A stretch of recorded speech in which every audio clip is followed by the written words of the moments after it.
Hi, Cami. How's my audio? Good morning. You sound great.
Good morning, everyone. I'm just going to wait a couple more minutes to see if we can get the rest of the members to log on.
Hey guys, everybody.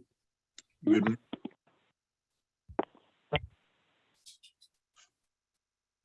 Okay, fantastic. I think we have a quorum here. I'm just double checking.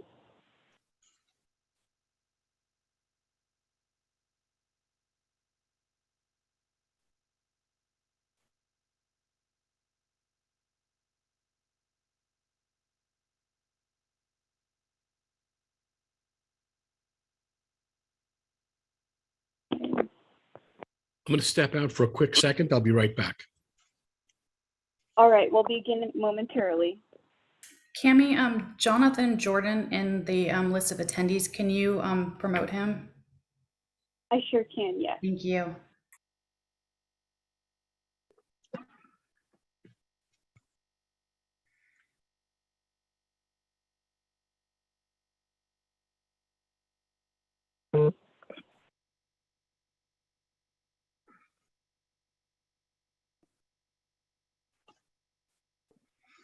Okay. I went ahead and had Cindy resend the invitations to everyone just to make sure. But it looks like we have at least a quorum on, so we'll go ahead and get started. I'll call the meeting to order this morning. I will be clerking. I am the administrative records assistant with the city clerk's office, and I will be stepping in for Cindy today. So let's get started. For roll call, I'll go ahead and address, I don't see Arlene Corsetti present. Gary Rose?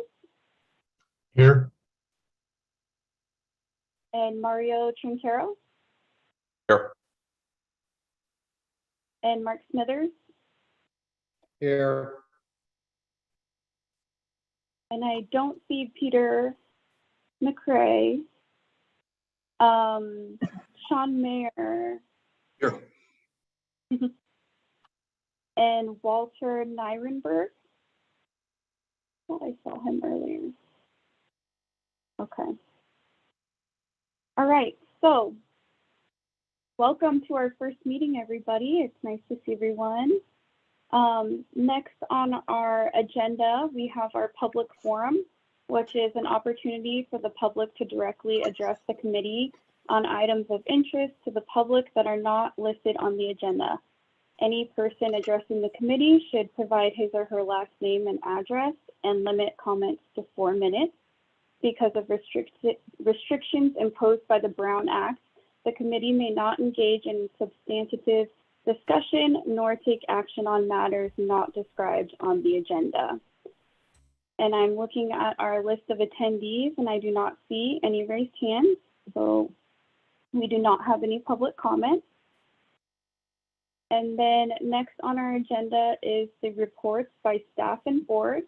Reports by staff and our committee on items of general interest, brief questions for clarification may be posed and answered, and committee may request that items be placed on a future agenda. Except under certain circumstances, the Brown Act prohibits any other discussion or action by the Water and Wastewater Rate Study Advisory Committee. Do we have any staff or board that would like to speak?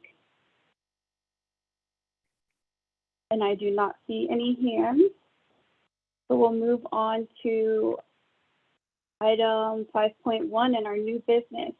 This is our Brown Act training, and I will be presenting on behalf of Cindy this morning. So I'm going to go ahead and share my screen.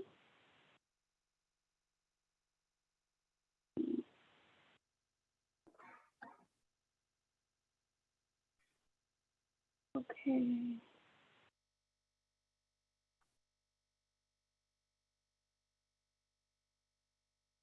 Okay, so everyone, can you see my screen this morning? Yes. Okay, fantastic. So again, this is our Brown Act training, and I am stepping in to give you the training for Cindy, our city clerk. So let's go ahead and get started. First, our basic rule of the Brown Act is that all meetings of the legislative body, elected and appointed, of a local agency shall be opened and public, and all persons shall be permitted to attend any meetings of the legislative body of a local agency except as otherwise provided in the Brown Act. All meetings of the legislative body of a local agency must be open and public, and of course cities are local agencies. An ad hoc or advisory committee exception, we are an ad hoc committee here. All committees established by a legislative body must comply with the Brown Act unless it is advisory, not decision-making, and includes only board members and includes less than a quorum and does not have continuing subject matter jurisdiction and is not meeting on a fixed schedule set by the board. And a meeting includes any gathering of a majority of the members of the legislative body at the same time and location to hear, discuss, deliberate, or take action upon any item which is within its subject matter jurisdiction. And there's two types of meetings. We have formal, which would be our regular or special meetings. And for this committee, we would most likely just be having regular meetings. And then informal meetings would be something like a daisy chain, hub and spoke, or email, social media, anything like that. So for special meetings, we probably wouldn't have that for this board, so I'll go ahead and skip over there. But for informal meetings and serial meetings, this is something that is,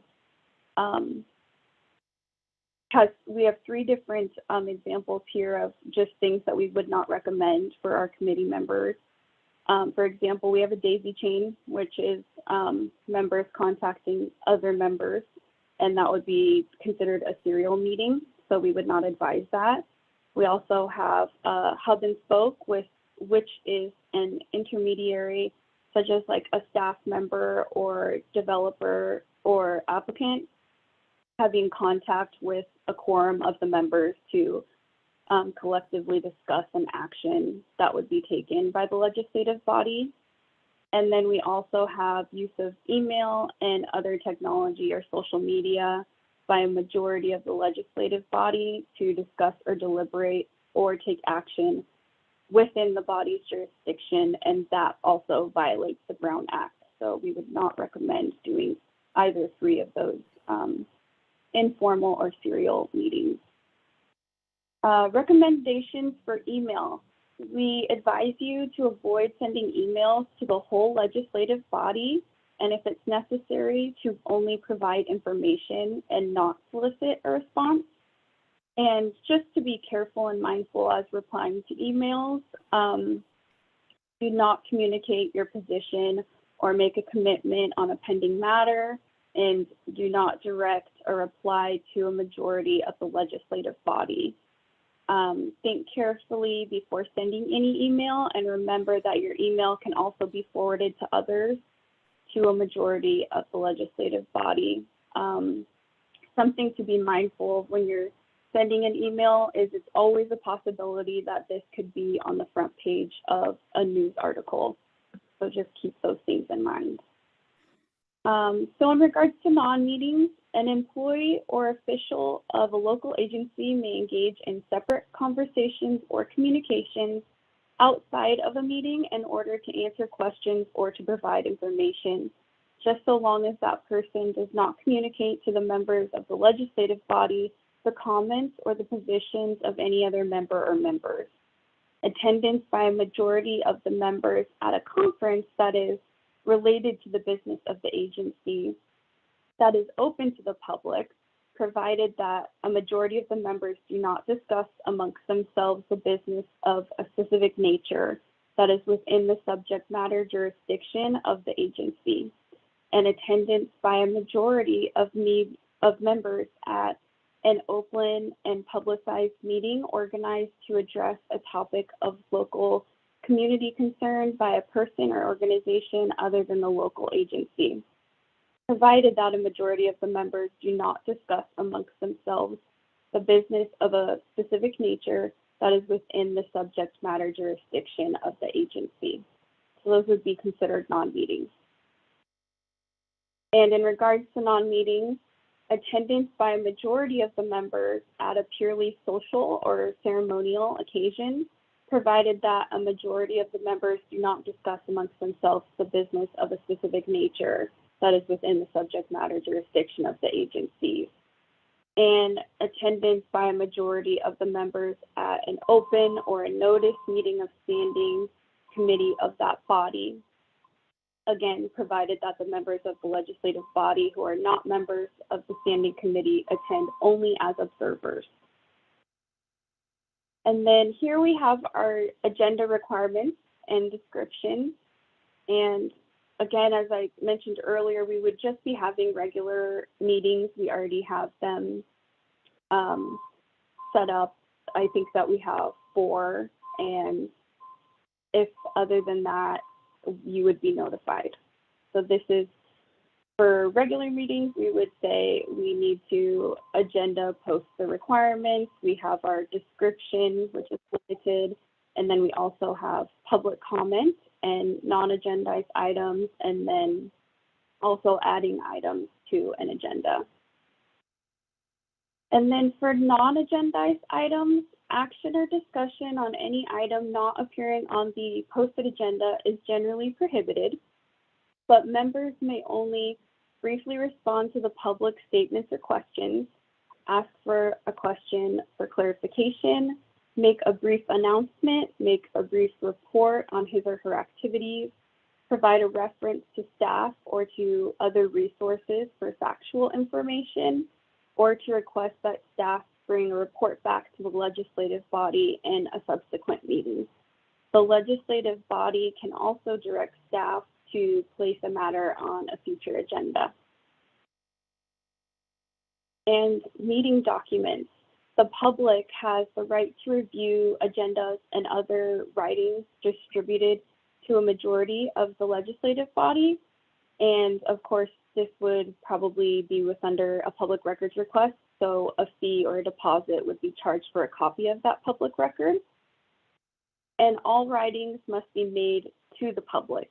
So at the time that they're distributed to a majority of the legislative body, which would be before or after a meeting, if prepared by the agency or a member of the legislative body, and after the meeting, if it was prepared by another person. And then recording of meetings, the public is allowed to use audio or video tape recorders or still or motion picture cameras at an open meeting. Absent a reasonable finding by the legislative body that such recording is continued, would persistently disrupt the proceedings due to noise, illumination, or obstruction of view. And then public participation, this is the most important part. A regular meeting agenda must allow an opportunity for members of the public to speak on any item of interest, so long as the item is within the subject matter jurisdiction of the legislative body. The public must also be allowed to speak on a specific item of business before or during the legislative body's consideration of that item. And public comments at special meetings can be limited to agenda items only. Again, we would be just having regular meetings, so that doesn't really apply to our group here. And then, of course, public comments are taken for 4 minutes. Limits on public participation. The legislative body may remove persons from a meeting who willfully interrupt proceedings if order cannot be restored and the meeting room may be cleared. Members of news media who have not participated in the disturbance must be allowed to continue to attend the meeting. The legislative body cannot prohibit public criticism of policies, procedures, programs, or services of the agency or the omissions of the legislative body itself. And voting disclosure. Legislative bodies must publicly report that any action has been taken. The vote or the abstention of each action taken by each member present at the action of the meeting, and where action is taken other than by a roll call vote, which the names of each member present who dissented or abstained or otherwise did not participate in the vote should be stated so that there is a clear message for the record. And then this information should be included in the minutes of the meeting, of course, along with the accurate records of each member's attendance for that meeting. Okay, so does anybody have any questions? I'll do my best to answer. Okay, fantastic. I don't see any hands raised here. So we'll go ahead and move along to the next item, which is item 5.2, and this is our chair and vice chair appointments. Again, I'll be stepping in for Cindy for this item. And so Our recommended action is that a member will nominate another member to be the chair and the vice chair, and the nomination is approved by the consensus of the majority of the committee. So what we'll do is I'll look for a motion for the chair. And I see Mr. Rose's hands raised. You can go ahead and address the board. Yes, I'd like to move that Mark Smithers be on the nomination for the chair. For chair, okay. Mark, And- we did not discuss this in advance and ask whether or not you would be willing to do it. But if not, I'm certainly all for that. But I just appreciate your experience in these matters. Yeah, I would rather not be the chair or the vice chair, only because I don't know. I've been pretty engaged in water enterprise and fiscal issues with the city, and I think it would be good to have a different chair that, you know, I was chair of the SHAPE committee as well. So I would like to see maybe somebody else from the public chair at this important committee, other than myself. I wouldn't want to feel like I'm dominating certain important committees that have transpired over the last 3 or 4 years. Okay. I just thought experience would be helpful in that particular instance. So with Well, Mr. Rose's Not to say that I won't be vocal. I'll still be vocal. So did we have a second for Mr. Rose's nomination? No. Do we have another nomination? In that case, I'd like to nominate Mario Trincaro. Okay. That was going to be my nomination. So I was going to first that, but now I'll second that. Okay, so Walter, you're going to second that. Okay, and all in favor? Aye. Aye. Fantastic. Mario Trincaro is our new chair for the board. And we will go ahead and see if we have a motion to nominate a vice chair. I would move that we nominate, or I would like to nominate Walter Nierenberg as vice chair. Okay, do we have a second for the nomination of Walter? I'll second that. Thanks, Gary. Okay, and You think? all in favor for Walter being our vice chair? Aye. Fantastic. Okay.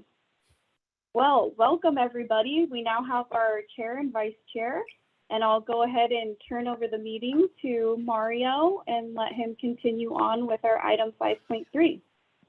I believe we have Mandy presenting. All right, straight into the fire, I suppose. So we have a presentation from Raftelis on water and wastewater rate setting. Yes, and so I'll introduce Kevin from Raftelis. So on March 25th of this year, the city entered into a professional service agreement with Raftelis to conduct a water and wastewater rate study. And then at that meeting, they also requested to have a meeting to kind of do a Rate 101 informational presentation, which discusses rate structures and how the rate study process will work. Kevin from Raftelis presented that to City Council on May 10th, and he's going to be doing the same presentation for you today. So we have Kevin and Jonathan Jordan both on the meeting today to do that presentation. And Cami, I'm not sure if Kevin has the ability to share a screen. Let me go ahead and promote. It Kevin. looks like I do. Okay, perfect. Oh, fantastic. So in that case, let me share. Let me get the right presentation up here and hope we don't get interrupted by all sorts of notifications. Oh,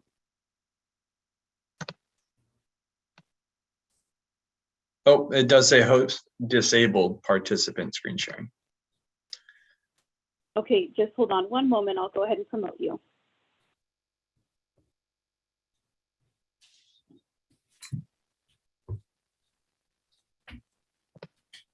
Okay, let me know if that worked.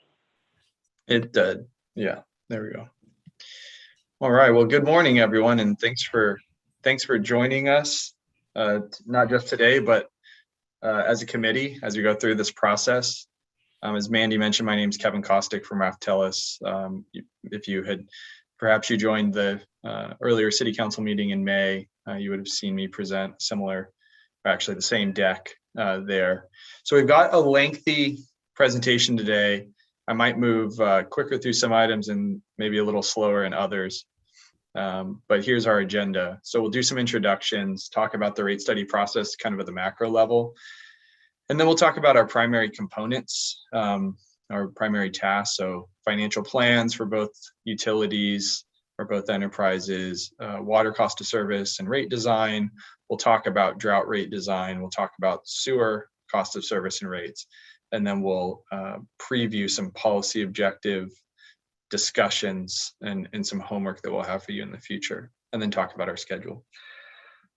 So our project team here, Jim Armstrong, who is relaxing. He's actually in Estonia right now. He was going to dial into the meeting, but I told him just enjoy his time off. So Jim is our project director, spent a lifetime in local city government as city manager and city administrator across California.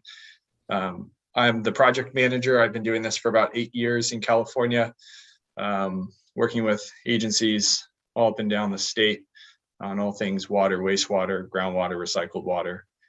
Jonathan Jordan, who's joining us on the meeting today, he's going to lead in all the modeling work that goes in to studies like these. So that's the Excel models and the rate models that underpin all of our resulting rates.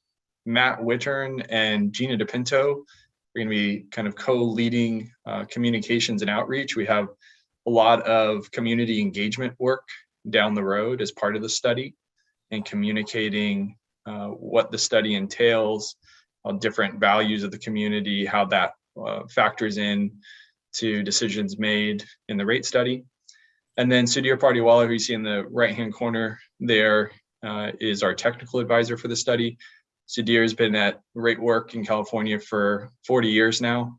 I'd argue there's no one who knows more about water and wastewater rate setting in California than him. So he's there and available to us for all sorts of technical questions that might arise. So steps in a rate study, again, kind of the macro level here. Step one is a rate setting framework. So we talk about financial goals and policy objectives, pricing objectives of our rates, alternative rate structures that we want to evaluate relative to the existing rate structures. And we'll go through that with you and with City Council shortly. The second step is our financial planning exercise. So we're looking at all of our operating and capital needs over a medium to long-term horizon, cash flow analysis to determine if our existing rates are sufficient to fund our ongoing operations and debt service and future capital. We'll be able to identify different financing options for future capital to try and smooth impacts and improve efficiencies where we can. And we build a model that allows us to do all sorts of these scenario analyses, a lot of what if analysis in the background. The third step is rate design kind of in total. So that starts with a technical analysis that we refer to as cost of service.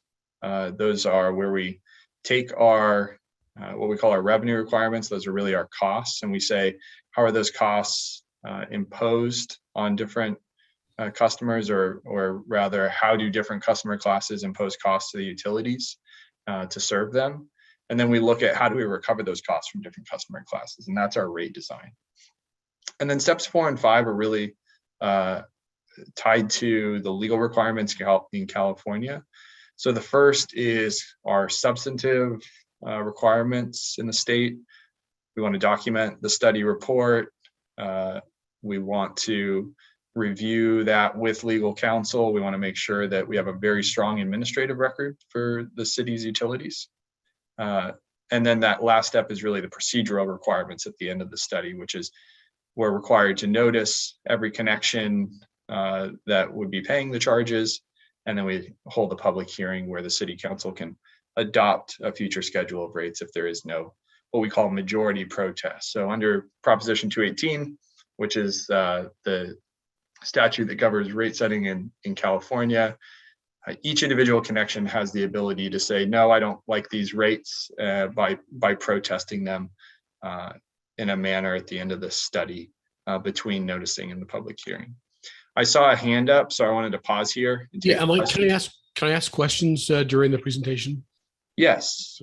So the one question I had was in these steps, do you do benchmarking of other like communities with similar challenges? That was my question. We do that. I have to check if that was part of what we were, what we're doing in the study, but yeah, oftentimes we'll do at the rate level, we'll do a rate survey of neighboring agencies, and you bring up a good point. We want to look at agencies that have similarities to us as far as water and wastewater service, because simply comparing with the immediate neighbors isn't always the best comparison. Really depends on sources of supply on the water side, age of infrastructure, your customer base, and how many connections we have. All sorts of different variables that come into play there, and why rates might be different among neighboring agencies. So let me get back to you. Sure that we do have a survey of agencies, which I think we do, where we're gonna benchmark ourselves against comparable agencies. Okay. Yeah, please feel free to ask questions along the way. It's a long presentation and it gives me a little bit of a break to catch my breath and keep drinking some coffee. So the key, Kevin, yes. Mark had a Could question. Yeah, thank you. So with regard, I guess my question is about the cost of service analysis and cost allocations. Yes. To the extent that historically costs haven't been captured in various appropriate ways or segregated buckets and whatnot, so that you don't really have, when you get into this cost analysis and trying to, cost of service, but if we haven't captured the costs, historically in different, cost accumulations and whatnot, how do you guys, I guess, mitigate the lack of that information so you can identify where certain costs of services for one group of customers may be higher than another group of customers? Well, so I'll say that we do always have data constraints, so we can't do things arbitrarily. Sometimes we can use proxy information if we all find it to be sound and reasonable. That's kind of on the data side, though, of how you might differentiate costs between different user classes or user groups. But then I hear you saying perhaps there are costs that aren't identified. So are you thinking of things like, maybe future capital if we don't have a water or wastewater master plan in hand, but we know that there's something out there on the horizon? Is that more what you're getting Well, at? the public, the public, well, for instance, we used to charge Meadowwood for the Meadowwood tanks, and that cost had not necessarily been easily identified, but everybody knows there's an extra cost there for delivery of water to Meadowwood. So, will you guys go in and forensically sort of review our expenses over, several periods of years and say, oh yeah, well, there are some different costs here, and, or pumping, water up to different, we have some elevated customers that there's additional costs there. I'm just talking about things that the public has been throwing out there for the last few years. And I don't know that our records capture all those costs differently. So would somebody go in and dig into the records to say, oh yeah, well, here are some buckets that should have been created? To me, it's like sort of cost accounting for, making, cases and bottles of wine. You just have different cost buckets. And I don't know that we have those cost buckets. So I'm just wondering to what extent you would sort of try to create them or determine them. So we are evaluating elevation surcharges there are two things that come into play. One is the actual infrastructure of serving people at higher elevations, and normally we're talking about pump stations. And then there are the actual electrical costs, the energy that it takes to move that water up elevation. And so we'll have both of those records, right? One in the capital asset database, the other in electrical charges. Presumably those can be carved out. And now the challenge is, do we know how much water? We should know how much water is going up elevation. We know what our electrical costs are. But then what comes into play and what makes it kind of a policy determination of the council is, are those the only customers that benefit from moving water up elevation? Or does everybody benefit because having water stored at a high elevation provides pressure in emergency situations or for firefighting purposes? Or do these folks have water served to them at a higher elevation only because it's advantageous for the city to move water down to one elevation to treat it and then move it back up to elevation to serve them? So there's all these wrinkles, and it becomes kind of a policy. And I'll be frank, sometimes it's a political consideration too, because you might be in a situation where you have a relative few number of customers that are served, and that surcharge, that unit rate surcharge, could be quite high. So a lot of things to kind of consider and untangle there.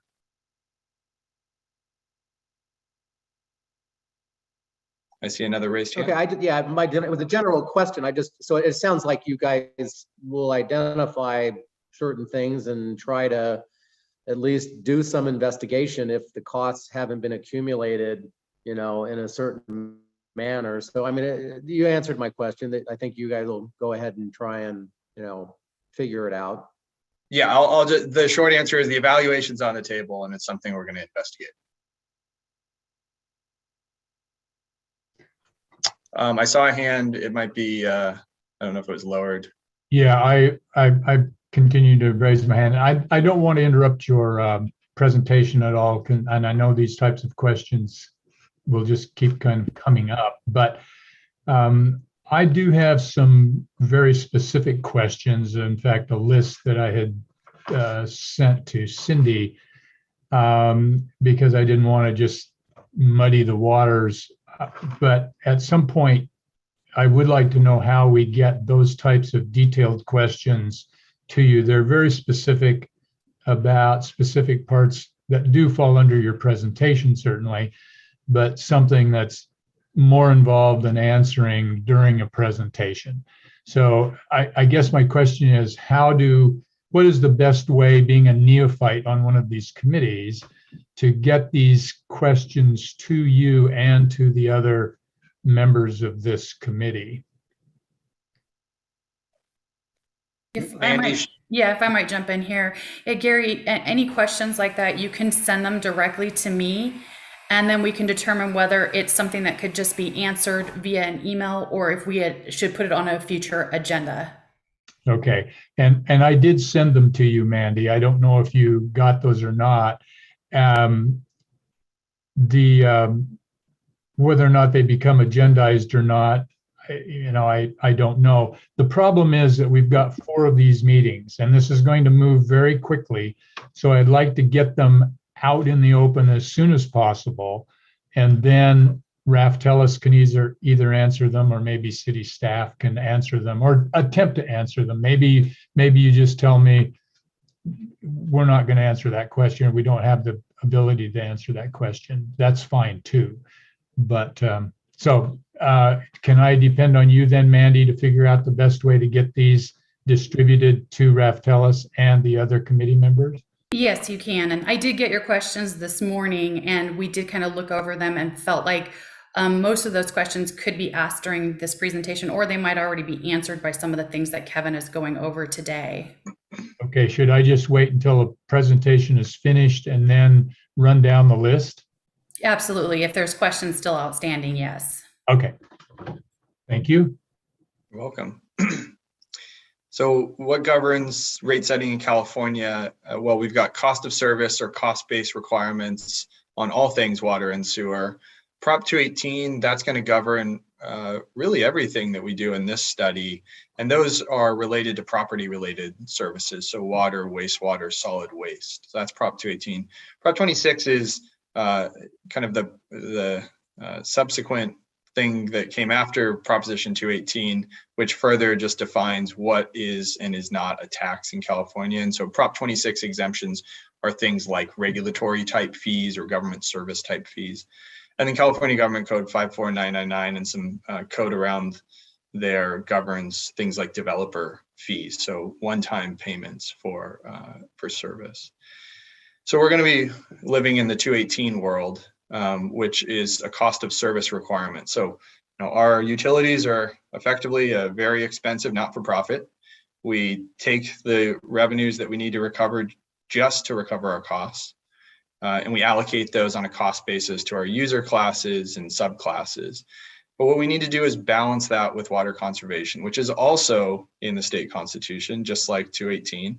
And so Article 10 of the California State Constitution is all about water conservation and the reasonable and beneficial use of water. And so what the courts have said is it's not about choosing one or the other. It's about harmonizing cost of service principles under 218 with a constitutional mandate on water conservation.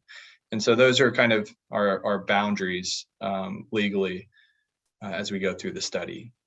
So what does 218, as I refer to it, actually say?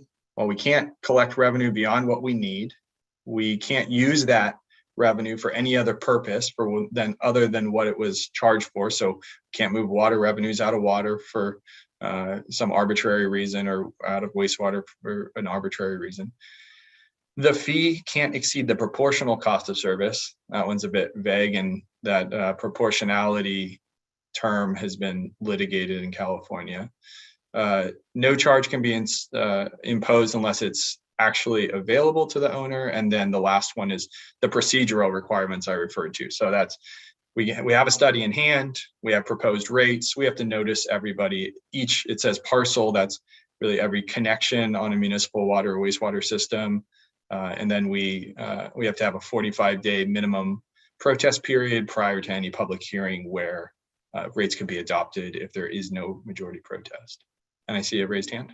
Yep. Kevin, so this goes back to how you were describing like the differential costs associated with higher elevation or additional pumping, or so is there a base rate and then a set of variable costs? So, or do we all pay, or does every user get charged the same regardless of what it costs to get a unit from point A to their point B? Yeah, that's, so you're previewing a little bit of when I get into cost of service and rate design, but the short answer is yes, that there's a very technical process for identifying costs within a water or wastewater system by component and then allocating those to different classes. And some of those are uniformly distributed. So where it costs the same to, serve 1 unit of water under average conditions to any class and any user on the system.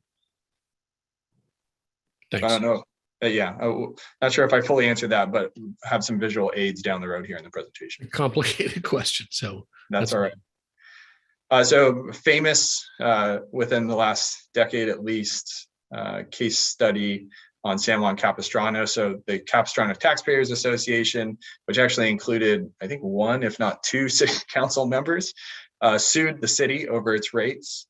And the appellate court ruled that the rates were not proportional to 218. And the key factors there, number 1 was the city had a pretty poor report.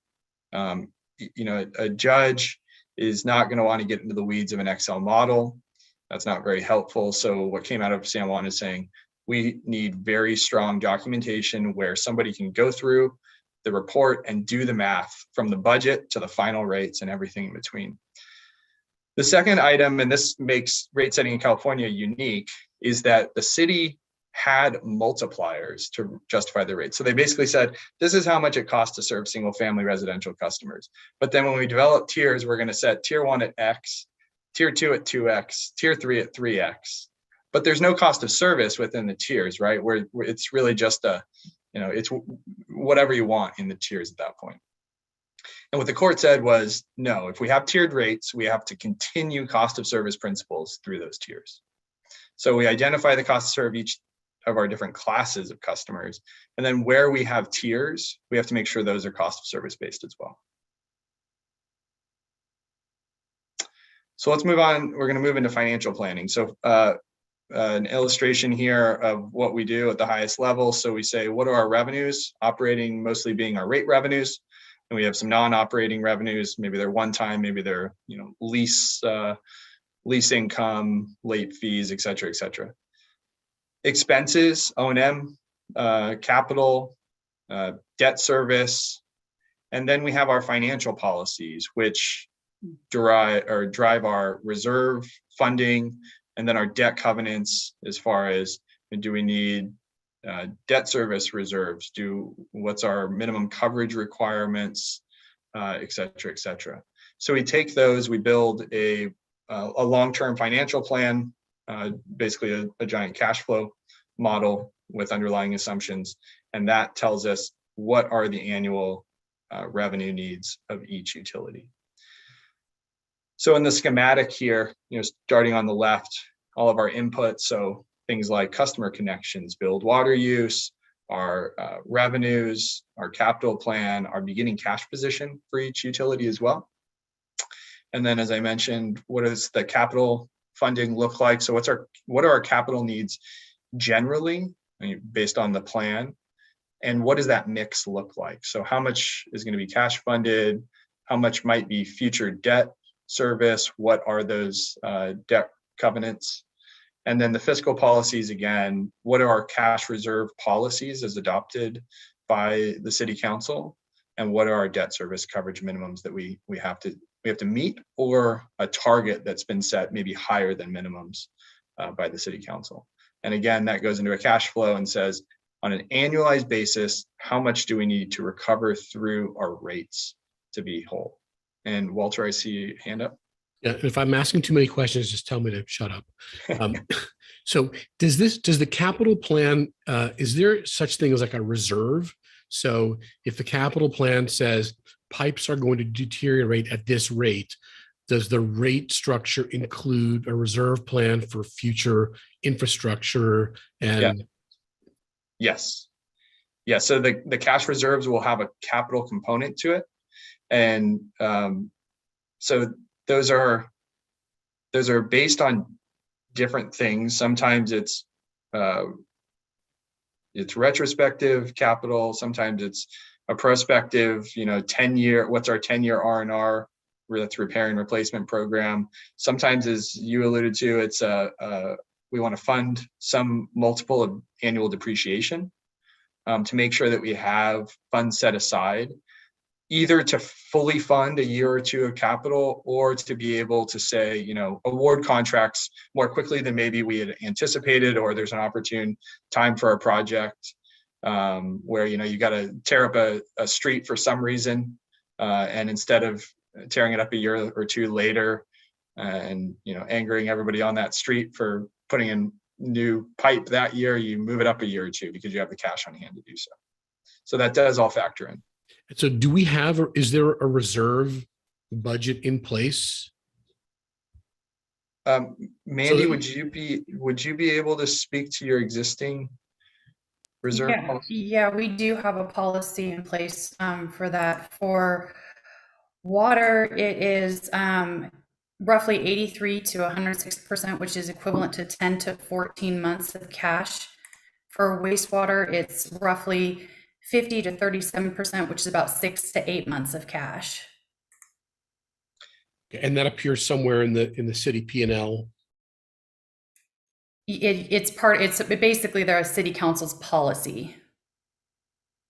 Okay, it's a policy. Is there an actual balance as well? We do have a balance. I'd have to get back to you with that information, but yes, we do have an estimated fund balance at this point based on our expenses and our projected expenses. Great, that'd be good to know. Thank you. With the risk of asking too many questions, Mandy, why are those two reserve requirements different? Sorry, that's a fantastic question. I will need to get back to you on that. Okay. So All right. we're going to evaluate all these as well. We're going to look at your existing reserve policy relative to what we might call industry standards or kind of norms across California for similar agencies, water and sewer. So they could be different, if you have capital, if you have systems, maybe the water system is much newer or older than the sewer system, then that might yield a different reserve target. On the water side, oftentimes we will plan for a rate stabilization fund so that we've got a buffer against times of shortage or mandatory conservation. So debt service comes into play as well. If you have to have as a requirement of borrowing, that you would have a debt service reserve. So there are a bunch of reasons why they might be different, even significantly different, but we'll have a closer look. Oh, and just to circle back on the fund balances of those two, we actually do have an item that's on the agenda this evening, which is our third quarter report, which does report the estimated balances for water and wastewater as of March 31st. Sorry about that. So let's see, last thing, pardon me, on the financial side, just to give you an idea of what we're building in the background, which is a interactive model. So this is the dashboard to the model where we can, after we have all of our inputs, all of our assumptions vetted, we get to a place where we can actually play with different scenarios on the dashboard. And those scenarios might be things like increases in revenues, i.e. overall rate increases, projecting demands higher or lower than historical, moving or modifying reserve policies to achieve different targets, issuing debt, et cetera, et cetera. So we're going to build out a dashboard similar to this to be able to do all that different scenario analysis. So I'll move away from the financial planning and into the technical side, water cost of service. So what is cost of service? It's really just a way of us recovering our costs from different user classes in proportion to their use or the burden that they put on the system. Really, this is derived based on customer classes. How many total connections and connections of varying size do we have? Their actual water use in volumetric terms, but also in peak terms. So using water at peak times of year relative to average or minimum times of year. And this is what we use across the United States. So the rationale again is that we've got different customer groups. So think single family residential customers that have certain household sizes, but also irrigation needs, and then multifamily residential that might be individually metered, or they might be master metered and generally have a separate irrigation meter. And then we have dedicated irrigators, we have commercial interests, different customer classes and different demand characteristics among those. And so what we get to do is take our total costs, allocate them across system components, and then allocate the cost of each one of those proportional to how these different classes cause us to incur costs. So we've got an animation here, that big bucket revenue requirements, which is the industry jargon for saying what are our total costs when we think of operating, capital, debt service, reserve funding.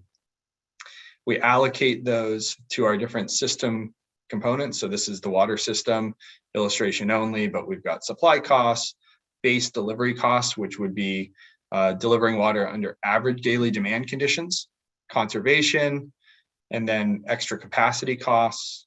That's peaking costs. So again, how does an individual user or a class or the system as a whole peak. So how do they use water at, say, in August or September relative to the spring and the fall, relative to the winter? And then meter maintenance and meter servicing costs, and then customer service. So billing customers, collections, posting bills, etc. Supply, you see in the brackets at the bottom, supply, base, conservation, those are all our volumetric components. Customer service and meter maintenance are fixed. And then it's extra capacity, those peaking costs, where we oftentimes allocate a portion to the meter side, to the fixed charge, and a portion to the variable charges or the volumetric rates. And that's really to be able to toggle between financial stability, or how much revenue we recover from our fixed charges, and affordability concerns as well, because both of those capacity costs in peak terms relate to how much water a customer uses, but also that's relative to a meter size. So that's the one where we kind of split between the two frequently. The other thing I want to impress is that when we go through a cost of service, I think for some, there is a thought that this is simply an exercise between fixed costs and variable costs, and that is not how rate setting is done. This standard has grown out of 100 years of evolution in rate setting, and so this is not an exercise of fixed costs to fixed charges and variable cost to variable charges. Okay, I saw a hand up. You answered my question. Wonderful. So when we're talking about uniform rate classes, so those are classes that don't have tiers, and you don't have tiers right now. You do have seasonal rates, but they're uniform for all customers.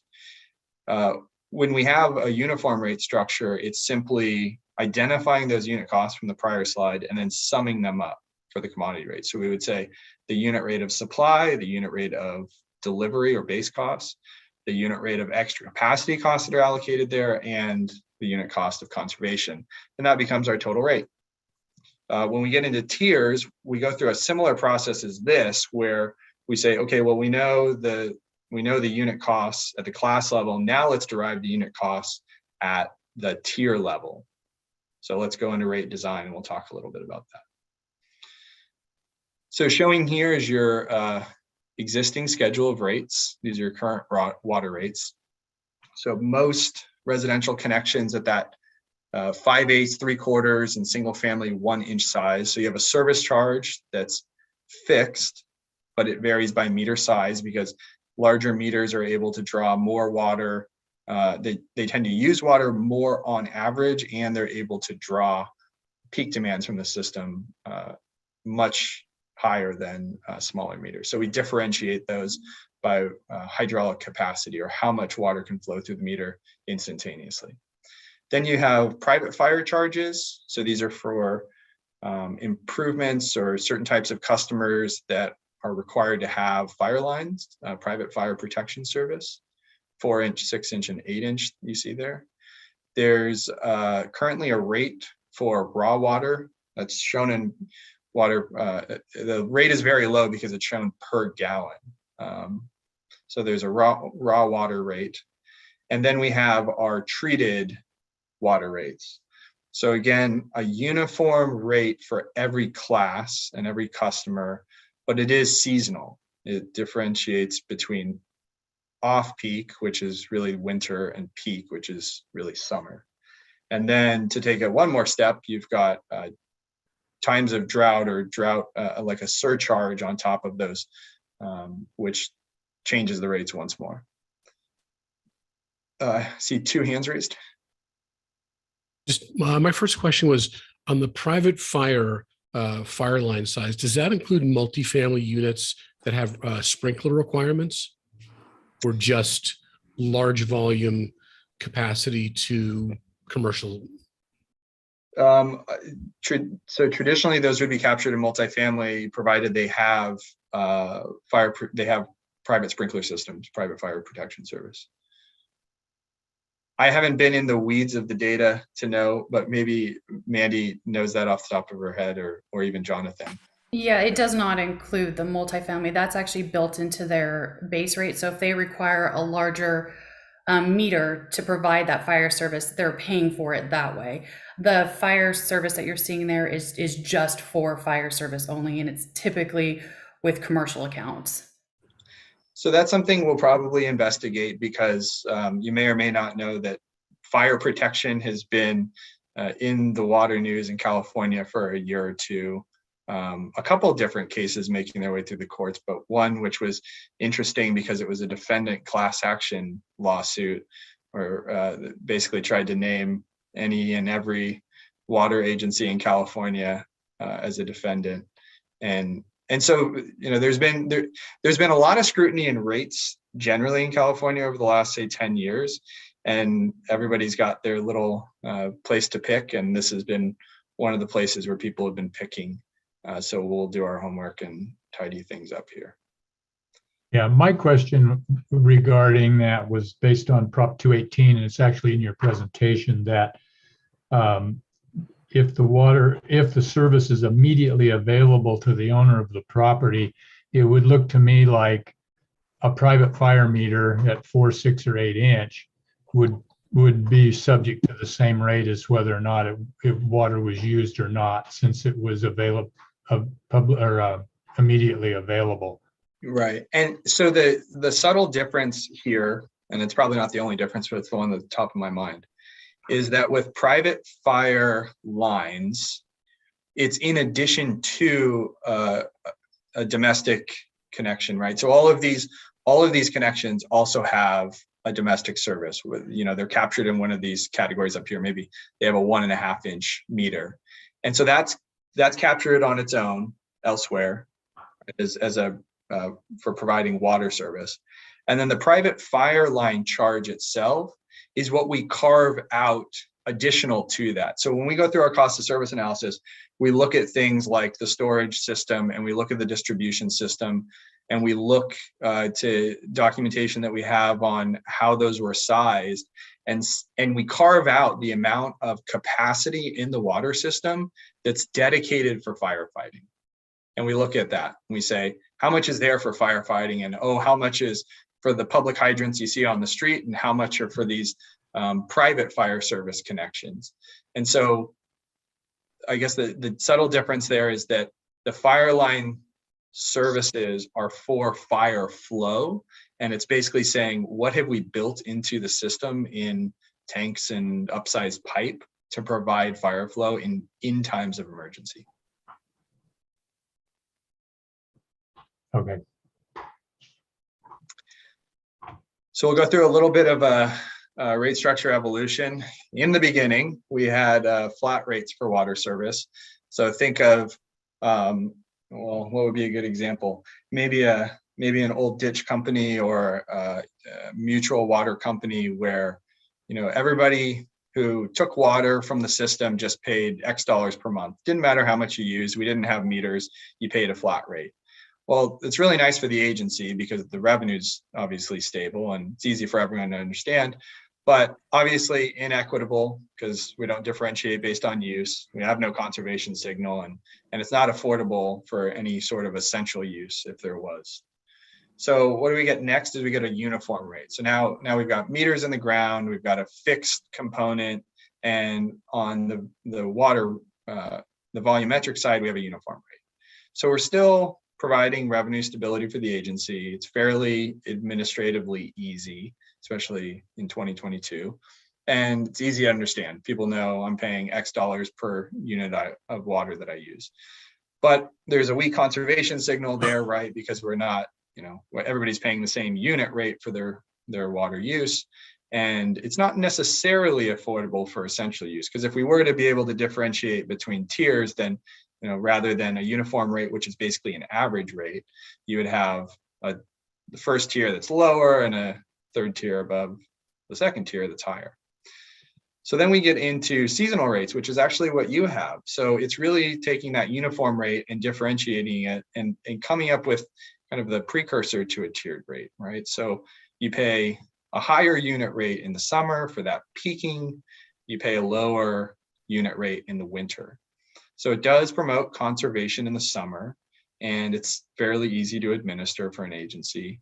It can create revenue instability though, because you're going to have a lower rate with lower water use in the winter, and then in summertime, if people use less where you have a higher rate, that could cause some revenue recovery issues. And again, not necessarily affordable for essential use, because it might be folks in the summertime that in an individual connection, they might not change their use very much, but they're going to pay a much higher rate because we've grouped everybody as one class. Then we get into tiered rates.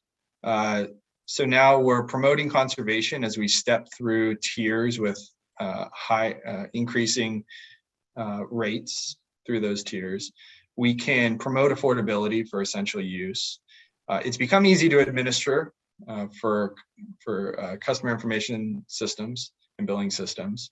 And it's relatively easy to understand. I think most folks at this point understand tiered rates, if not through water service provider, through energy service provider. So the downside here, and this is all subjective, is that it does target large users.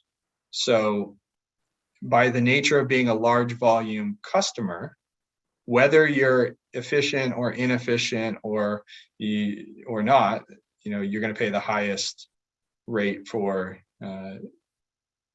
your water use that finds its way into the uppermost tier. And then we might generate some revenue instability, right? If we're recovering some amount of fixed costs in the highest tiers, and if demand is reduced, then there's a potential there. And that can be mitigated through whether it's drought rates or reserve funding, or just how careful we are about what, if any, fixed costs go into an uppermost tier. And then the last, kind of the final frontier, water budget rates, which have been around for, they've been around for a long time. I think Irvine Ranch was the original adoptee, but really for the last, say, 10 or 15 years in certain parts of the state. A water budget rate structure is really just a special case of a tiered rate structure where we're differentiating the tiers for each individual connection. So normally indoor use is the same through a class, but it's not entirely unheard of if you differentiate indoor use by customers. And then for outdoor use, that's based on your parcel specific characteristics. So it's how large is your lot? What kind of irrigated area is there relative to the footprint of buildings and homes and garages, etc. So we can promote affordable essential use. It's a nice drought allocation tool. We can get to a fairly revenue stable place because what we're doing is we're identifying what would be efficient use for a property. But then the downside here is that there's generally an administrative burden. You have to have fairly sophisticated data and a fairly sophisticated and up-to-date customer billing system to be able to handle this type of rate structure. And be prepared for lots of kind of appeals and variances and questions and so forth. It's a bit hard to understand relative to inclining tiers because everybody's tiers vary. And then personally, I think there are fairness concerns here because we are allocating particularly outdoor use, so that tier 2, we're coming up with one rate for that tier 2 outdoor use. But if I have the same size property, but I chose to have native landscape and I don't irrigate, and my neighbor next door is, the whole property is covered in turf, they're going to receive a larger allocation. Their tier 2 is going to be larger, and I'm going to have, effectively a 0 allocation or something very minimal in tier 2, just by the nature of having different irrigation. And so, from a conservation standpoint, being in drought, living in California, is that something that we want to promote? And I think I saw a hand or two raised, so I'm going to pause here. That was a long one. Yeah. So, Kevin, first question I have was, historically, of these three methodologies, which one promotes the greatest level of conservation, irrespective of revenue stability? And then the second one was tiered rates. Okay. So the second question was, does any of this contemplate, based on a capital plan, gray water versus potable?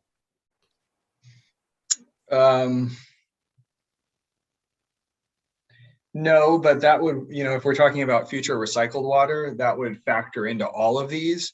It's in the tiered rates and the water budget where presumably those costs would be in the higher tiers, right? But it would just act as an additional cost component.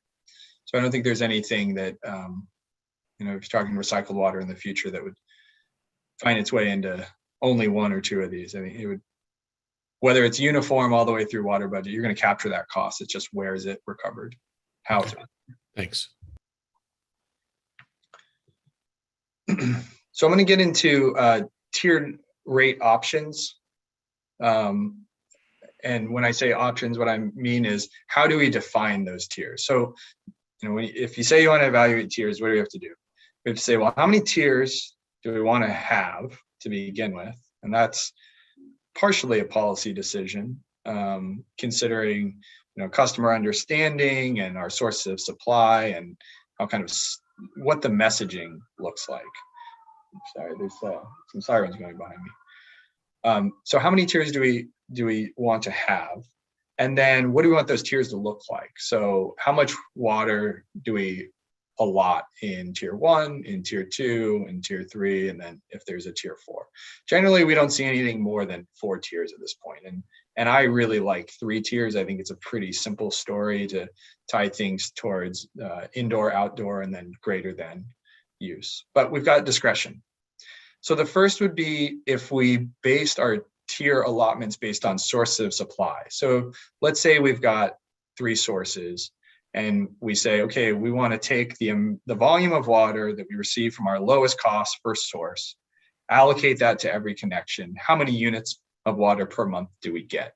And we make that our tier 1. And it's kind of nice to tie it to supply. I think that's something that customers understand.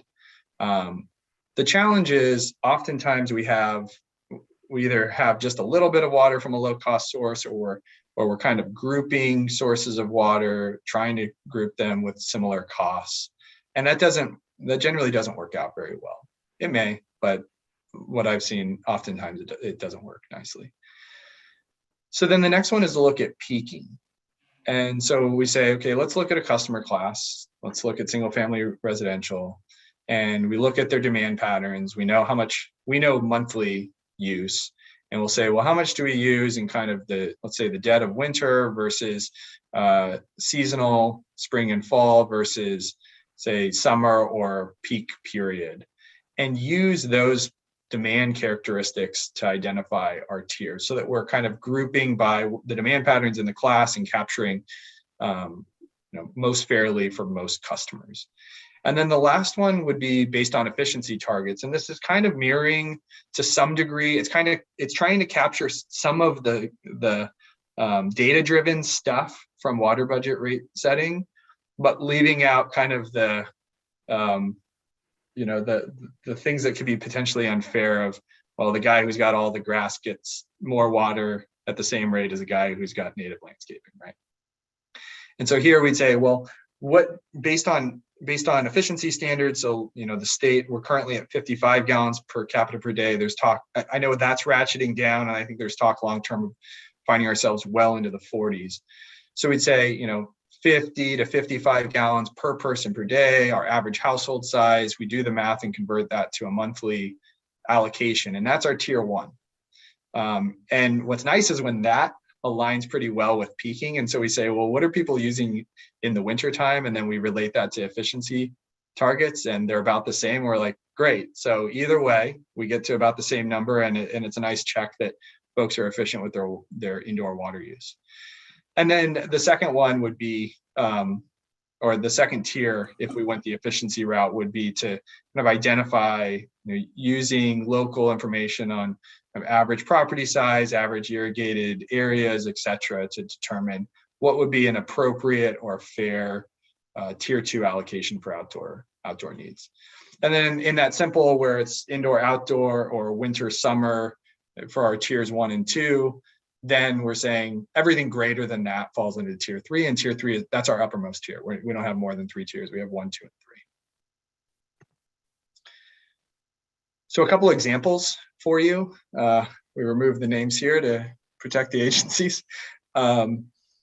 The top one I wanted to illustrate because of a few things. One, they have 3 very different sources of supply with very different costs, and the resulting rates are relatively high from a state average. They're relatively high. So this agency has 3 tiers. They have a decent amount of local groundwater, and it's the least expensive source. They have a lease agreement with a neighboring agency to produce groundwater, and that gets, I think that gets blended with a little bit of the local groundwater that's left. And then they have an imported water supply this is a metropolitan water district wholesaler, and that's the most expensive source. So we differentiate the source of supply. Then you see delivery, that's our average daily demand. It's uniform for all tiers. Peaking differentiated, indoor needs are generally the lowest peaking because if you think about how you use water indoors, it doesn't vary too much winter to summer unless, for some reason you're out of town for one of those periods, but generally it's pretty stable. Conservation just recovered from the uppermost tier. And then they have some non-rate revenue sources that we're able to use as what we call revenue offsets to basically buy down the tier 1 and tier 2 rate a little bit. And you see the result there. $4, $7-ish, $10. So some big differentials. But then even a larger differential in the bottom table. So this is an agency on the coast. They have local groundwater as their single source. They have delivery, which is uniform. And then conservation is actually a very significant indirect potable reuse project that they have to undertake. And they're recovering that just from tier 2, basically saying, if everybody was just using 3 or 4 or 5 units a month, we wouldn't need that project. So we're going to charge it in tier 2. And so, you get water for $6 in tier 1, but if you want to use more than that, $29 a unit. Any questions here? Yeah, Kevin, I had a quick question on how do we determine, based on metering, the actual throughput from source to use?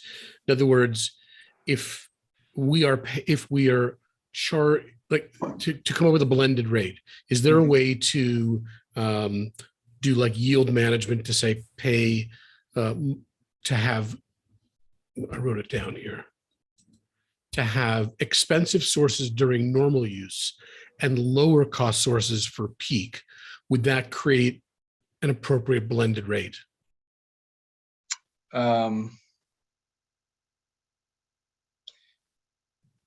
Blending, so you're saying in that sense, you would just be taking the total costs, coming up with a blended or averaged rate and applying that throughout the whole year as your supply cost. Yeah, not for usage, but for source. Oh, for source costs.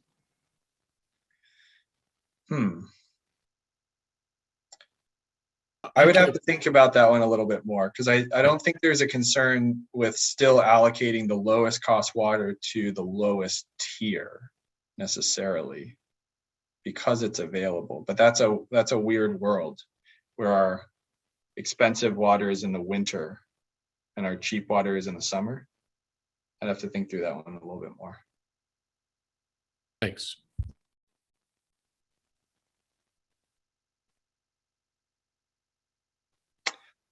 So we're going to go to drought rates, which is kind of just an extra layer to our water rate setting.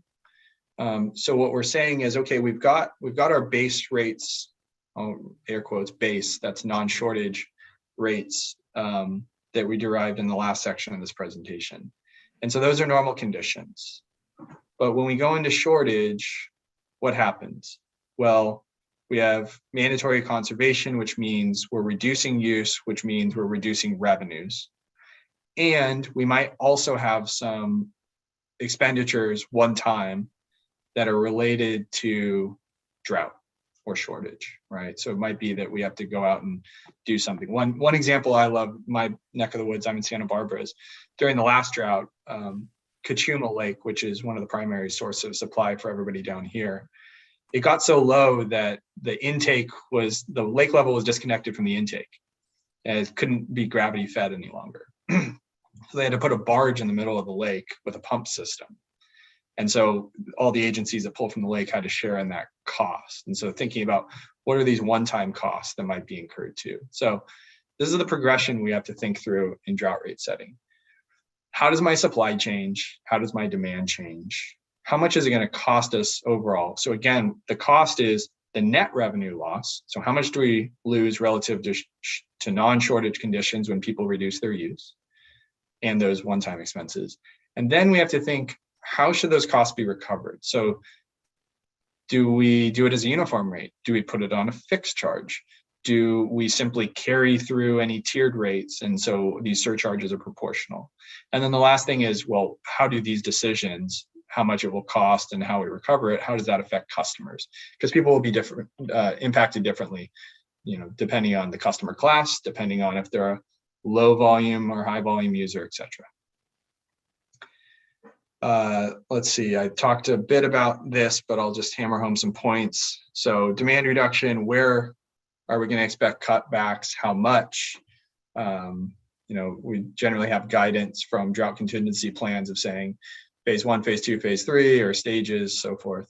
The change again in operational costs. So do we have supplemental supply costs? Do we have one-time or temporary O&M? We also want to account for avoided variable costs. So if we're serving less water, presumably we have fewer costs in say treatment and energy to some degree. We want to account for that and then derive the financial impact. So again, that's the net change in the rate revenues and our costs, and then make ourselves whole with these drought rates or drought surcharges. And Walter, question? Yeah. So is there any factor here for replenishment? So in prior years when, say, CAL FIRE dips into supply that we rely on and they use it to fight fires, for example, in other counties and other geographies, is there any financial or actual source reimbursement? I can potentially answer that question. When we did have a loss of water for firefighting in the glass fire, we were able to claim a partial reimbursement from FEMA, which they did grant to us. And I'll say that I actually just went through one study that had something similar where there's a timing difference between the sources, drought conditions and the sources that you pull from, and then are you relying more on local groundwater in the interim, and then you replenish that over time once shortage conditions relent. And so then it would be appropriate to say, well, if there's that future cost of bringing in more water to replenish what we used, then yes, we should capture that in the costs that we need to recover and allocate them appropriately. Okay, thanks.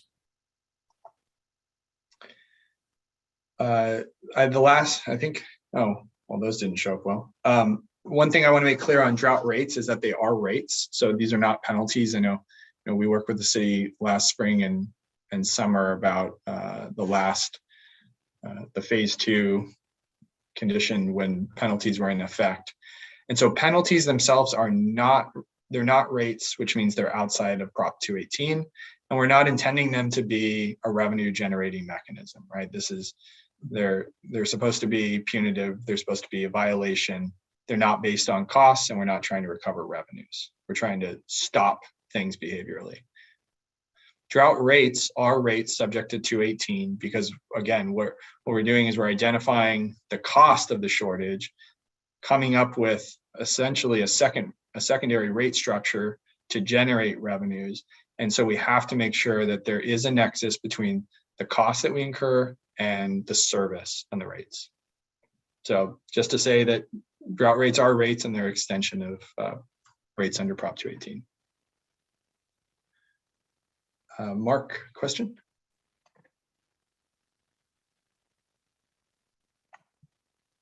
Mark, I see your hand raised, but not sure if you're muted. So drought penalties, isn't there an issue as to whether or not they're actually the water enterprises or a general fund revenue or item? Or are all water? I just remember the city council having a discussion as to they had to make a decision at some point in time as to whether the penalties went to the general fund or whether the penalties went to the water enterprise because they weren't part of the rate structure per se. Mandy, I'm not aware of any of that discussion. Yeah, I'm not 100% sure either. I'd have to follow up, but I do know that when they did, when we did start assessing the penalties, they did say that they could be used for any purpose. It wasn't specifically to the water fund.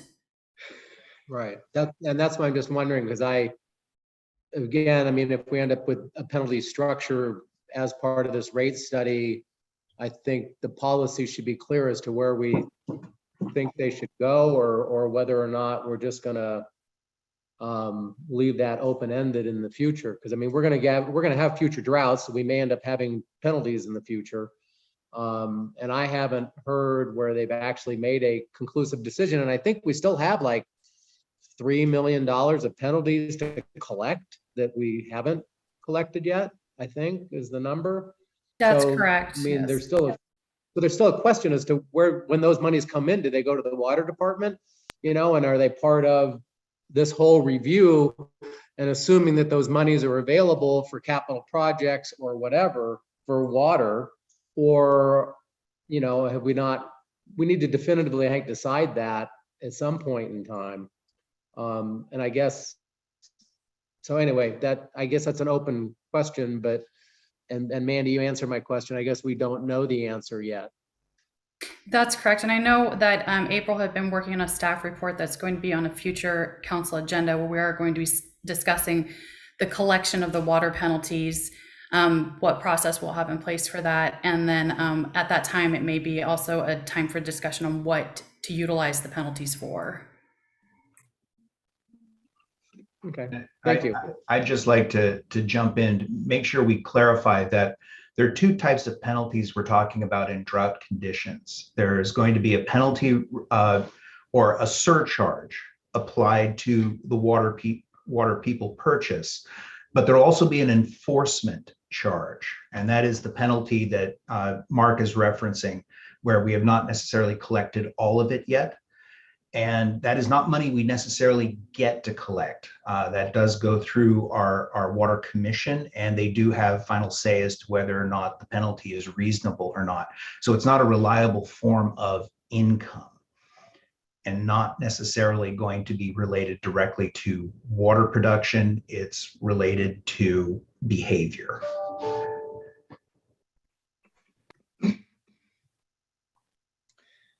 That's a great clarification. So back to drought rate options. So again, this is the question, how should we recover it? This matrix is just showing common objectives on the leftmost column, and then 4 different options for structuring drought rates. And then the stars, you know, fewer stars means it's not so good on that objective, more stars better on the objective. And they're all relative to one another, and there's definitely some subjectivity in here, so I wouldn't get hung up on if it's 2 or 3 stars, but kind of the magnitude. So what are our options? A fixed monthly charge, so that's basically putting the surcharge as a supplemental to the meter charge. Obviously easy to understand and administer, very stable for the city, but you know, what does that do? It targets the lowest volume users, which in drought is a little bit of a perverse incentive. There are reasons though why you might want to go this route in certain instances. One that comes to mind is an agency I work with that has a highly seasonal resident population. And so the idea there is, even if the locals have to pay a little bit more in that fix, they're at least capturing some from people who have second homes and are out of town most of the year. Uniform commodity charge is basically saying in times of drought, we're just going to have a uniform surcharge. So maybe that's 50 cents per unit. A uniform percentage is basically taking our cost of service rates that we derive in non-shortage and applying a percentage increase to all of those. And so what it does is it kind of extends the cost of service results into shortage. I really like this. I think it's fairly simple to understand, and it scores fairly well, at least on the conservation and the affordability front.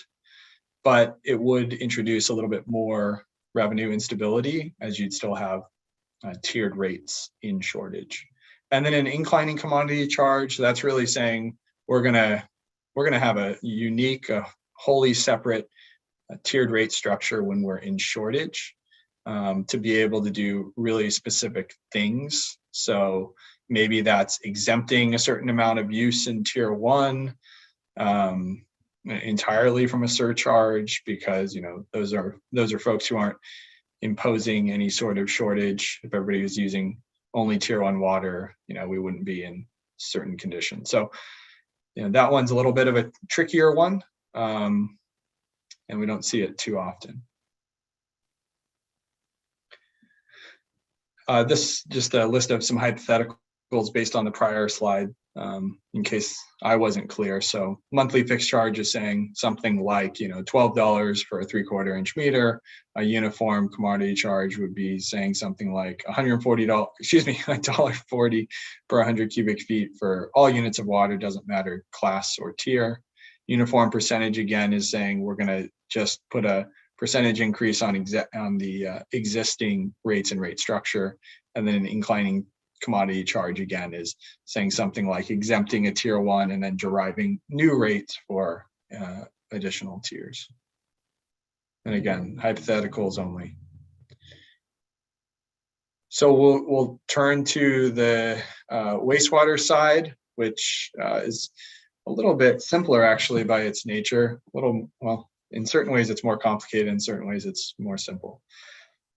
Here's your current wastewater rates. So for residential users, we have a fixed and variable structure, a fixed amount per dwelling unit, and a variable rate per unit of water use.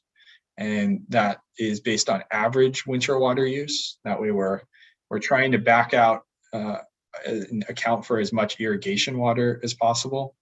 So we say we use average winter and run that through a 12-month period. Non-residential also pays a fixed component, but it is by meter size, not by dwelling unit. And then a variable component that varies by type of, we'll call it building use and discharger. So on the wastewater side, we have highly different wastewater generation. So flows, the volume of water that's generated, and then also the strengths of those flows. So the common parameters are BOD, biochemical oxygen demand, which is kind of a proxy for how much organic material is in there. And then TSS, total suspended solids. So our kind of sediment that's within the wastewater that's discharged. And so the treatment facilities are built, well, I'll first start, let's go on. I was gonna get into a later slide, I stopped myself. So cost of service analysis on the wastewater side it's basically the same as on the water, the steps. We say, what are the flow and strength characteristics of our customer classes so that we can differentiate them? How much of our total cost is related to O&M versus capital? We derive what's flow-based revenues and strength-based revenues that we want. We look at our customer class characteristics and the unit costs that were derived, and then we distribute those to the different customer classes. So again, it's this process of saying, what are our total costs? What are the costs on the different system components? How do each one of these different user classes use the sewer system, and then distributing it proportionally so that everybody's paying their fair share. So a little example here of different flows and strengths. So we have something like a house versus, say, a multifamily building versus, say, a cafe versus an industrial user.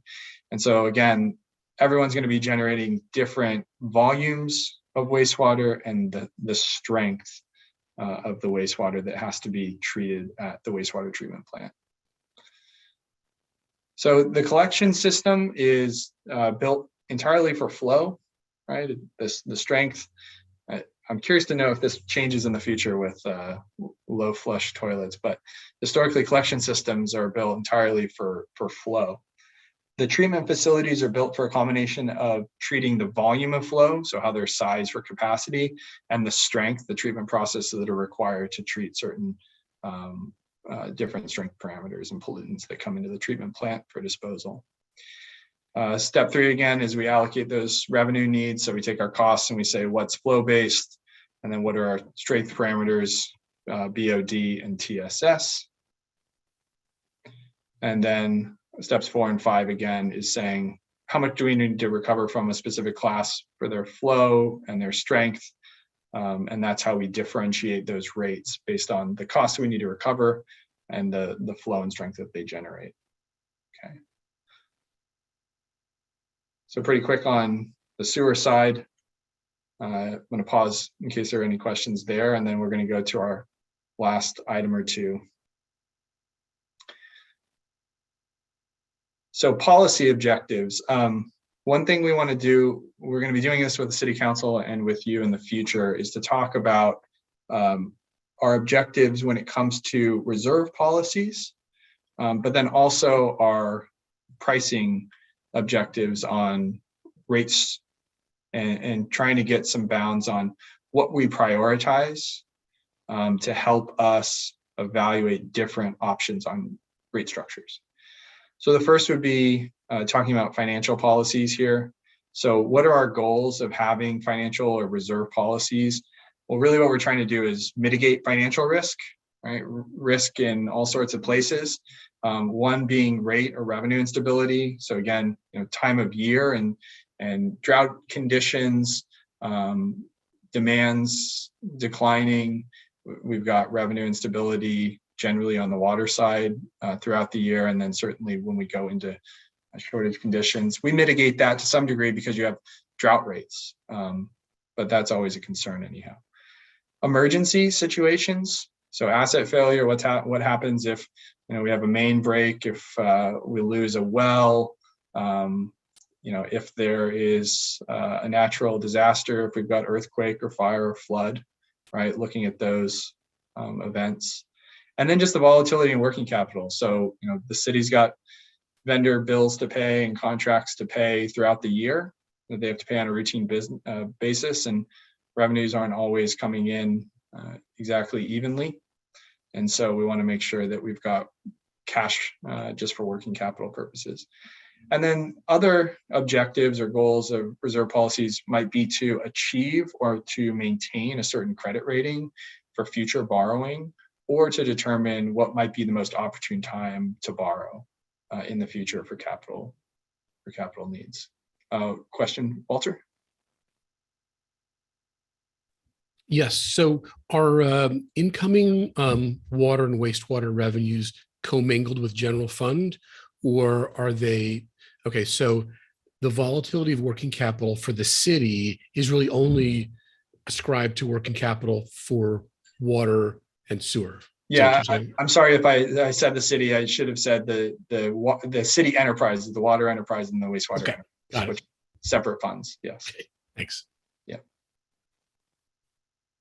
So healthy financial indicators. So we normally think about these 4 different reserve buckets on the left here. So operating reserve, really, again, that's operations and maintenance expenses and our working capital.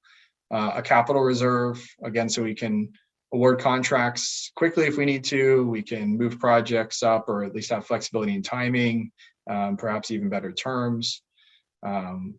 Rate stabilization, again, that's looking at periods of shortage or periods of revenue shortage, if we should have some rate stabilization funds there that might be used either for working capital or for certain instances, even helping to meet debt coverage.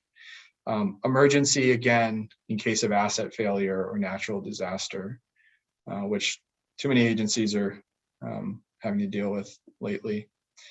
And then debt coverage on the other side. So if we do have debt on the books, we want to make sure that we're at least meeting and hopefully exceeding our bond indenture requirements, maintaining good credit ratings for future borrowing so we can minimize borrowing costs if and when we need to go out for bonds. And then if we don't have debt, or if we're thinking about future borrowings, trying to identify what's the debt capacity, to try and say, you know, maybe we have a need, maybe it's regulatory, maybe it's just an ambitious capital plan to say, you know, can we really do this? What's our maximum debt capacity based on current or any projected rates?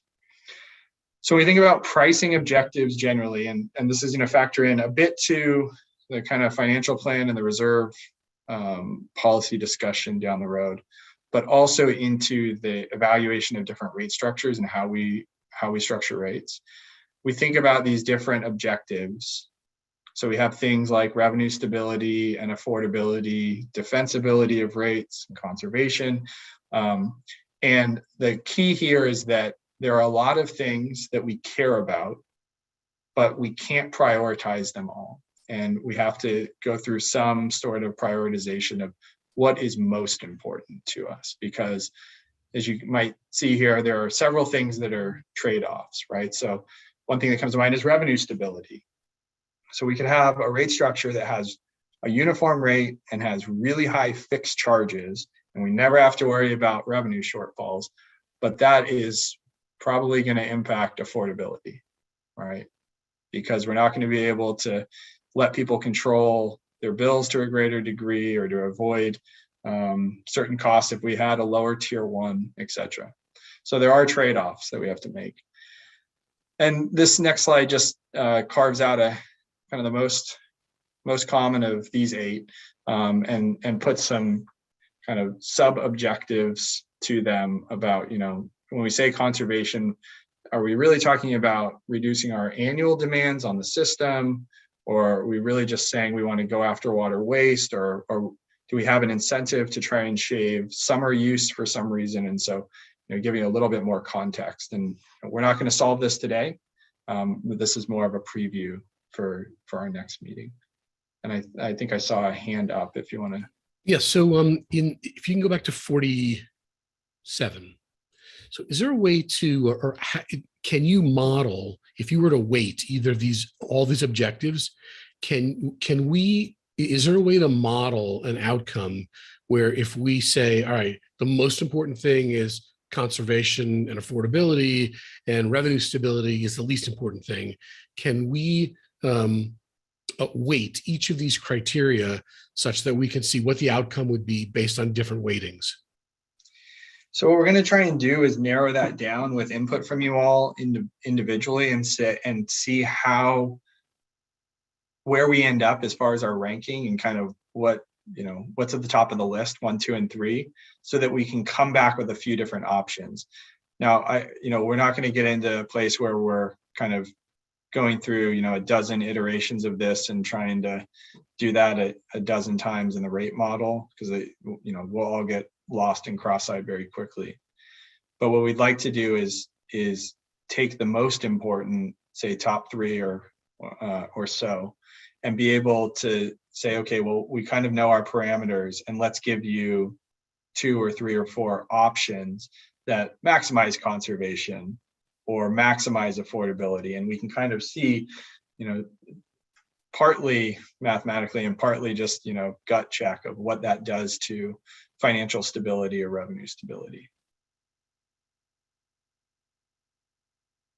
Because I mean, some of these are, this isn't, it's not purely mathematical, right? It's like if defensibility gets ranked highest, what does that really mean? It means we want to be really conservative in our approach, but even that has kind of different degrees of conservatism, right? Does that mean we can still have tiered rates, or we got to talk with the attorneys and think what do they think is the most defensible of the options that we're evaluating, that kind of thing. So this is kind of where the art comes in, right? Everything's cost-based, everything goes through a mathematical model, but when we start finessing and massaging all of this, this is where the policy comes in. Yeah, I'm trying to divine between art and science too. Yeah, and rate making is a combination of the two.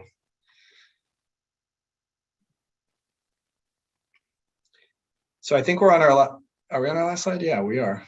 That's the hanger on slide. So we made it to the end. Project schedule. So we kicked off with staff in April. We had a kickoff on the rate study and also separately on all the communications work that we want to do as far as meetings with the community and different outreach materials and so forth. We did this Rates 101 presentation with City Council back in May. We've got your first meeting here.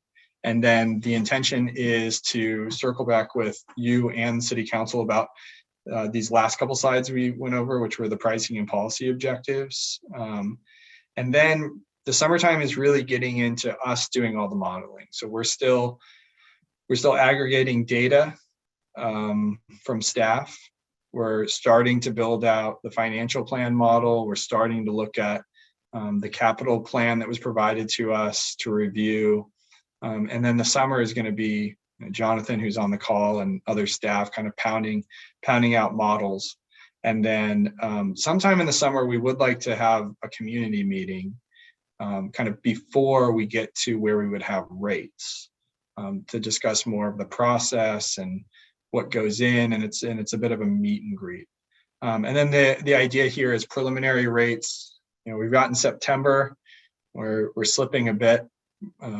Hopefully that doesn't give Mandy heartburn on the meeting, but we're shooting for preliminary rates in September, discussing that again with the community in the fall, and then kind of firming things up as we go through the fall. And then the back end of the study is really, it's really a dead period. It's all the 218 stuff, right? So even when we get to a final proposal, we have to draft a report that takes quite a while. It gets reviewed by legal, and then we have to get council's blessing to notice customers, which staff will do. And then we've got our 45-day waiting period before we even have a public hearing. So very quickly, we lose 3 or 4 months just in the procedural stuff behind Prop 218. So that's our roadmap, and that was Rates 101. I know it was a bit of a fire hose, and actually appreciate you all jumping in and breaking it up so it wasn't an awful long-winded lecture, or hopefully it wasn't. But happy to answer additional questions. That was great. Thank you, Kevin. That was really, really helpful and very informative. Mandy, are they going to be distributed to us, the water, wastewater enterprise financials and, the 10-year capital and financial plans and that sort of thing related to water and wastewater? So we have those to look at? Yes, I can do that. The capital plan is actually put together now, and I can't recall if it's on the upcoming agenda to be approved, and so I can definitely send that out to you. And then as we start building documents with Kevin, when they're in a place that can be shared, I will do so. Thank you. I had kind of a general question. Is there a format that we as an ad hoc committee should follow? I mean, what is your expectation of this body in terms of input, guidance, etc.? The next questions maybe for Cami or Mandy. Yeah, I think that I would have to follow up with the city clerk on that just to get a better answer for you. So I'll go ahead and ask her, and then we can let you know. Actually interested in what Kevin might answer, how he might answer that question. what can we do to actually help Raftelis? Well, I mean, you all come from the community and from different parts of the community, and so you have, you got varied backgrounds and presumably interests in the study, and to be able to, use this meeting time in the future to be able to, provide recommendations or our kind of preliminary recommendations to you and bounce off ideas and get your input before we go, to some degree before we go to council, but also to provide council input from the community that's not just kind of a one-off public comment at a city council meeting, but something that's more, more thoughtful in the sense that you understand the context and kind of digested exactly what we're trying to accomplish in a rate study and helping to kind of vet proposals that will end up being preliminary and final rates. Okay. Mandy, is now a good time for me to ask a couple of questions they've changed a little bit since I've listened to this presentation and other people's comments. So I won't go down the list specifically, but one was to Mark's point when we first started the meeting, and that has to do with record keeping, as to what kind of record keeping is required to justify surcharges, increased delivery costs, et cetera. I don't know that the city necessarily keeps detailed records of that type of thing. Is that something that Raftelis would recommend in the future, that we have a certain type of record keeping to justify future rate increases? And I'm not expecting you to answer each one of these questions. I'll just go down them real quickly. And if you sort of keep them in your mind, I'm going to drop a few of them because we've talked about them. These others I would call probably skeletons in the closet. I see the rate structure as you've presented it is a very engineering oriented, and I know there's some art to it. But so far, we'll put it on a spreadsheet. We work through all these numbers and voila, at the end, we end up with rates falling out the bottom. But we have other things going on that I think would be interesting for Raftelis to be involved with. As one is, we can't spend money outside of the water and wastewater enterprise that's not associated with costs to those entities or enterprises, but we also pay the city, I will call it an overhead charge that comes directly out of water and wastewater that I think is just, Mandy may be able to clarify this, just a percentage of the water wastewater enterprise revenue that's paid essentially into the general fund to cover things like a portion of the city manager's salary, those types of things. Is that something that Raftelis would look at and tell us whether or not those numbers are appropriate? Because it is a cost to the water and wastewater enterprise. Yeah, we do allocate some of the water and wastewater revenues to pay for operating expenses of like salaries. We look at the positions and identify how much time they spend working on projects related to water and wastewater, and that's how we determine those allocations. But I believe in your question there, you had something about like whether it was for police, fire, and library, and we don't allocate any water and wastewater to anything that's supported by, those are supported 100% by the general fund. Okay. Then the other thing that comes up is we've got water contracts out there, and this is coming from public comment through letters to the editor and so forth. I read all of those things and trying to keep up on what people are concerned about. So we've got these water contracts out there, and I'm trying to figure out sort of a cart and horse thing. Should those things be reviewed? Is it possible to review those? Is that something that Raftelis can get involved in? Or at least should they be dovetailed with the Raftelis rate study? I don't know if it will affect rates or not on the contracts that are out there. But I think it's something that the general public is interested in.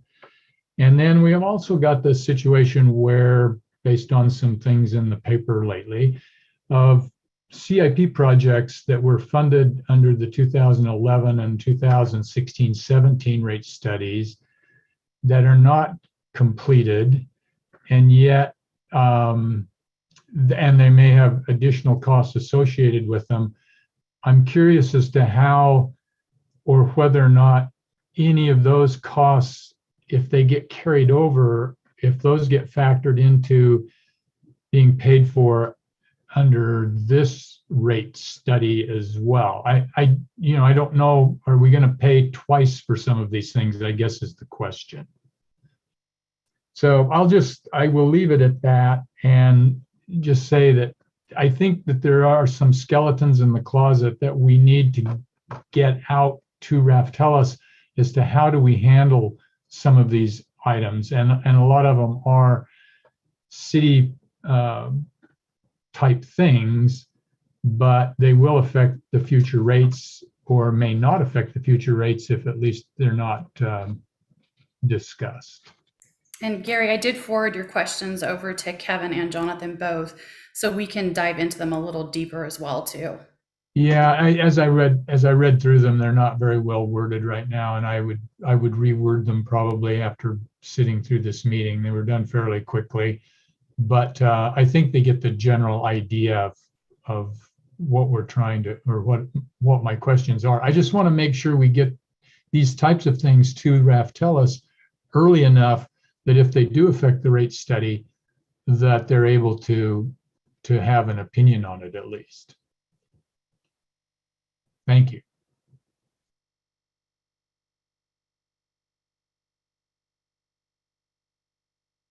So Chair Trincaro, now would be the time to call for public comment. Is there any public comment? And I do not see any hands raised. For the record, we did not have public comment for the first two items as well. All right. Well, if all other questions are satisfied for now, it looks like the next item on our agenda is adjournment.